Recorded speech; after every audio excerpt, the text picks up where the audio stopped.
Donc, la question c'est, qui t'a transmis? Alors, qui, enfin, Ouais. voilà. Comment dans ta vie on t'a mis en chemin d'une façon ou d'une autre?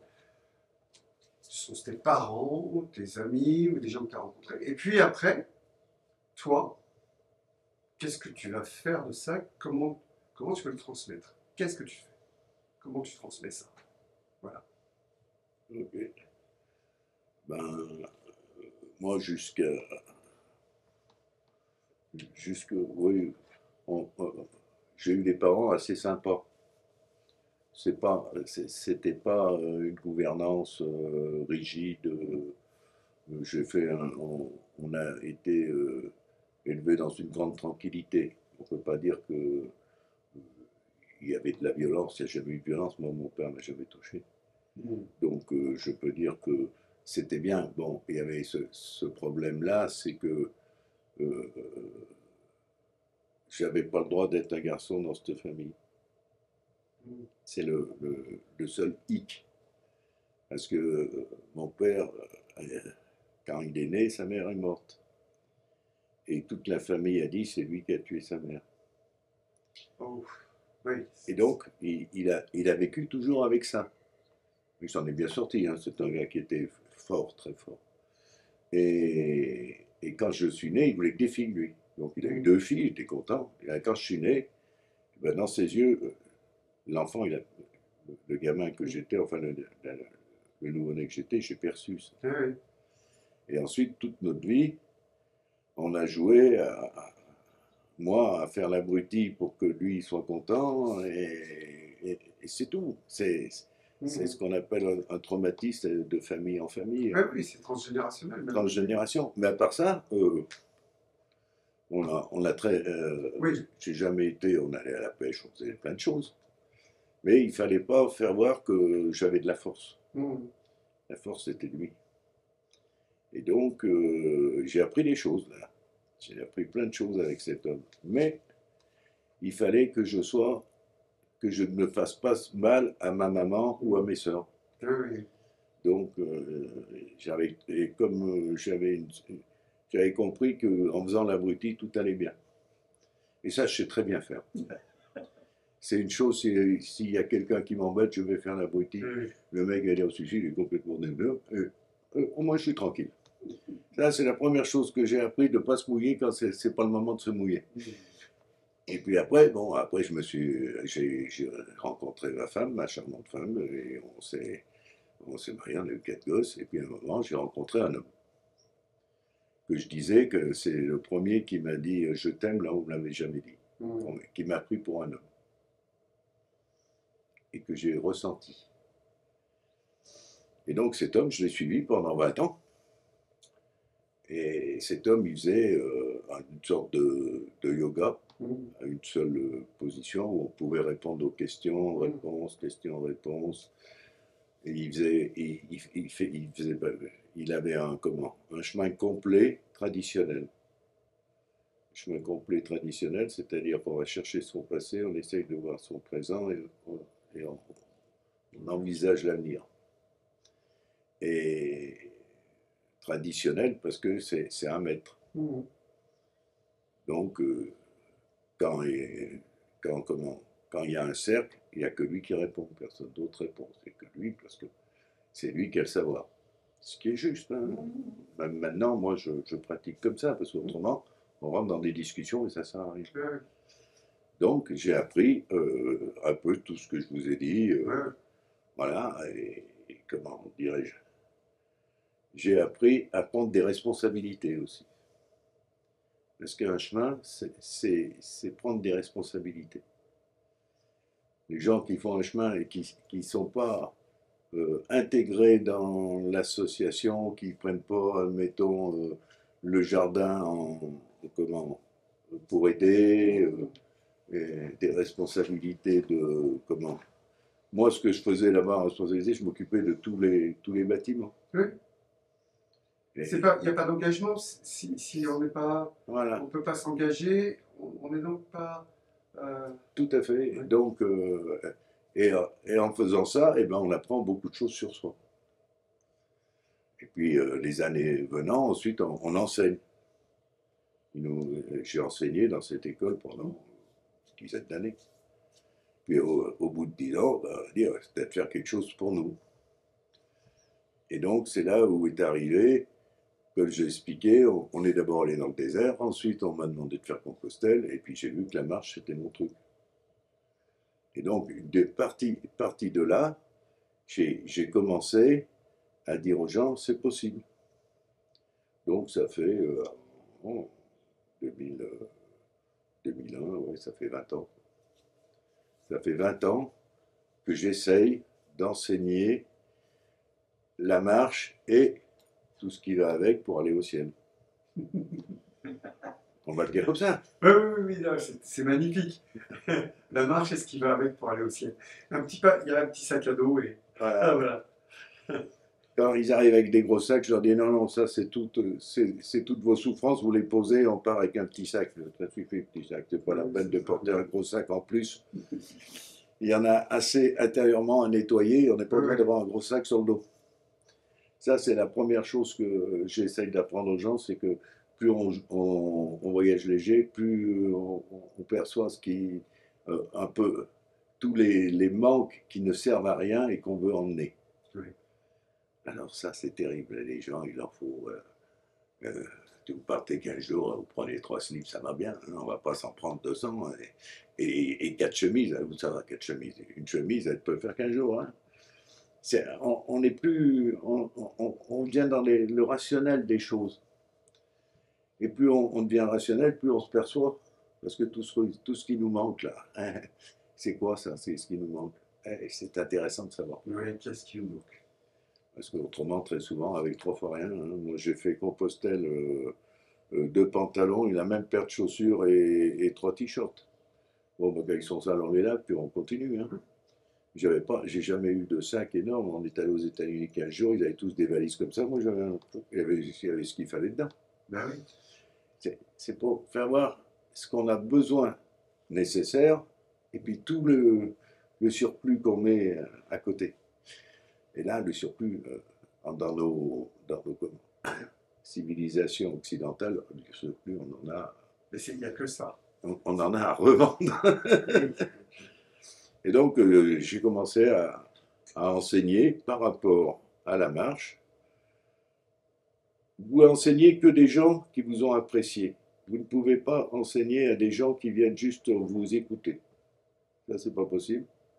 Il faut que les gens ils ont une accroche avec vous. Oui. Parce que s'ils n'ont pas d'accroche, on ne peut pas enseigner. Et ça, c'est primordial. Il faut que les gens soient accrochés à la personne qui va les enseigner. Parce que autrement, ben, vous pouvez bien dire tout ce que vous voulez, ce n'est pas leur problème. Pour eux, Donc, il y a déjà un petit quelque chose au départ, ouais. Et après, il faut le cultiver. Et comment on le cultive? Ben, en essayant de leur faire voir 2-3 petites choses de leur vie pour qu'ils puissent dire « Ah oui, ça c'est vrai. Ah ça, je le reconnais. » Moi, dès le début, des gens que je vois là au début, je dis « Ah ben, vous m'avez dit ça, mais regardez dans la semaine comment ça se passe. » Puis on en reprend la semaine d'après. Et ainsi de suite, on avance dans un chemin de pas à pas, c'est le cas de dire, de pas à pas en intérieur. D'ailleurs, maintenant, je fais des stages de marche intérieure. C'est-à-dire, on ne marche pas. Oui. Je fais plein d'autres choses, mais on ne marche pas. on va faire des pas à l'intérieur et non plus des pas à l'extérieur. Et enseigner, c'est répéter toujours la même chose. Oui. Jusqu'à que la personne, ah oui, d'accord, c'est ça. Alors, l'enseignement, c'est individuel de tous les gens qui sont en face de nous. Il y en a pas, vous ne pouvez pas en prendre, dire, ben, je fais groupir, c'est pas possible. Parce que chacun a été blessé à un certain endroit et il va falloir aller caresser cet endroit-là. Donc, qu'on fasse de l'enseignement théorique, ça, il peut y avoir 200 personnes, c'est pas un problème, c'est de la théorie. Mais dès qu'on va toucher dans l'âme, ça peut être que personnel. Si c'est pas personnel, c'est foutu. Parce qu'on peut pas. Alors par contre, que les autres entendent, c'est très intéressant. Ça, vous faites un cercle avec 15-20 personnes. Vous répondez à un, vous répondez à l'autre, vous répondez au troisième. Et ceux qui sont à côté, ils disent: ah mais c'est comment chez moi? Ça, c'est ce que j'ai commencé, moi, quand j'ai fait mon chemin. Pendant 2 ans, je n'ai pas posé de questions, j'ai écouté. Je dis: ah oui, ça me rapproche à moi, ça. Ah, ok. Alors, moi, je peux. Alors, je regardais. C'était pas tout à fait ça, mais c'était pas loin. Et puis après, la question arrive, et puis tout va bien. Et moi, j'essaye au mieux d'enseigner ce que je connais. Jamais enseigner quelque chose qu'on ne connaît pas. Leur dire: bah tiens, je vais aller plus loin, je vais faire ci, je vais faire là. Non, non. Ça, je l'ai intégré, je peux le redonner. Ce que j'ai pas intégré, je ne vais pas m'amuser à redonner des choses que je n'ai pas intégrées. Bien sûr. Ah, oui. Voilà. Mais globalement, moi, j'adore ça. Donc, je suis pas. Si vous me posez pas de questions, je vous répondrai pas. Ouais, mais moi j'en ai plein, ça tombe bien. Moi, pas de questions, très content. Oui. On va boire un coup, allez, on va fumer un club, tout va bien. Et puis quand il y a question, il faut être prêt à répondre à la personne.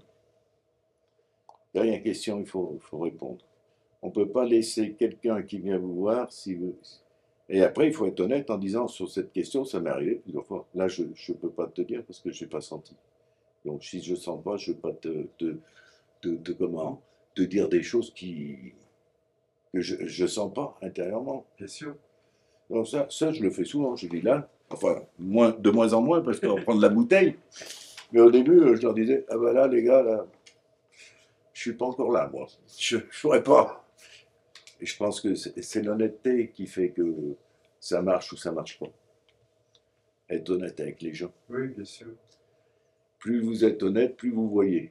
Plus vous commencez à batifoler. Puis une réponse, normalement, c'est 4-5 mots. C'est pas 22 phrases. 22 phrases, le gars, il a déjà perdu du départ à la fin de ce qu'on lui a dit. Hein. Donc, il faut être très concis.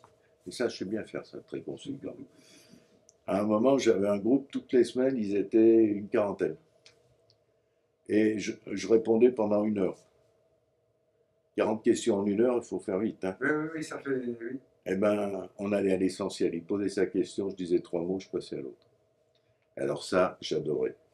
Parce que je donnais juste l'essentiel de ce qu'il devait ressentir. Ouais.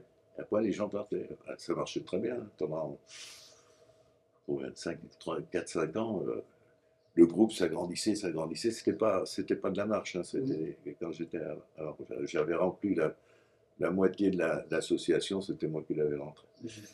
Mais voilà, c'est parce que j'étais simple, les réponses étaient simples. Oui. Oui. Il faut vraiment simplifier la réponse. Parce que l'âme aime tout ce qui est simple. Tout ce qui est compliqué, machin, c'est bien. Ça nourrit bien l'intellect, mais ça nourrit peut-être pas comme il faut Le cœur. Le cœur. Voilà, moi, mon enseignement, c'est de quoi tu souffres. Essaye de mettre un mot dessus. Et puis dès que le mot est arrivé, alors après on peut aller un peu plus loin. Alors d'accord, c'est celui-là. Comment tu le perçois dans ta vie? Ah ben là, ça devient intéressant puisque tu es en train de percevoir que à chaque fois que tu vois cette personne, tu es en crise. C'est très intéressant. Ça veut dire que cette personne représente quelqu'un que tu as connu étant jeune. Et là, on s'approche très souvent de papa, maman, l'instituteur. Oui. On les chope tous. Hein. Et donc, après, chacun est devant quelque chose en disant: ah ouais, dis donc. Et je supporte ça depuis 40 ans. Ben, c'est pas grave, mon gars, parce que tu l'auras encore dans encore 40 ans. Sauf que là, tu pourras transformer. Ouais. Et avant, tu pouvais pas et tu étais dans la. Maintenant, tu sais. Maintenant, tu as la clé Oui. pour changer le truc. Et quand on sait, oui. on peut plus se défiler. Non. Et alors, ça c'est une chose aussi. Quand on arrive au ciel, je pense que quand on arrive en haut, t'as pas eu, on t'a jamais rien dit, ben t'es innocent, donc tu passes tout droit, et puis t'as fait un chemin, ouais, vachement bien, ouais, mais bon, est-ce que t'es sûr de ce que t'as dit? Et c'est là où on te dit: non, là tu t'es trompé, mon gars, ah bon, excusez-moi, et oui, on n'est plus innocent. fait, puisqu'on le sait. mais dès qu'on a une connaissance, on devient conscient Oui, et on peut plus se défiler. et oui. Mais des fois, Ah, on trouve des on varie. Et On donc, varie. c'est ce que j'adore. Ouais. Et alors, pour rester dans la ligne, eh ben, des fois, il faut être en paix avec soi. Oui. J'ai répondu à cette question. Est-ce que c'était juste pour cet homme? Oui. Ah, là, tu n'as pas été bon. Ou alors, tu n'as pas été assez haut, ou tu es resté trop bas. Il y a toujours quelque chose. Et à chaque fois qu'on répond à des questions, on a une petite demi-heure qu'on se prend et on dit, bon, là, c'était juste. Là, tu aurais pu faire mieux pour avoir quand même notre auto. Oui, oui, oui. Parce qu'autrement, si on ne le fait pas, au bout de 3-4 ans, on dit n'importe quoi. Il n'y a plus de contrôle, bien Il n'y a sûr. plus de contrôle. Merci beaucoup, Alain.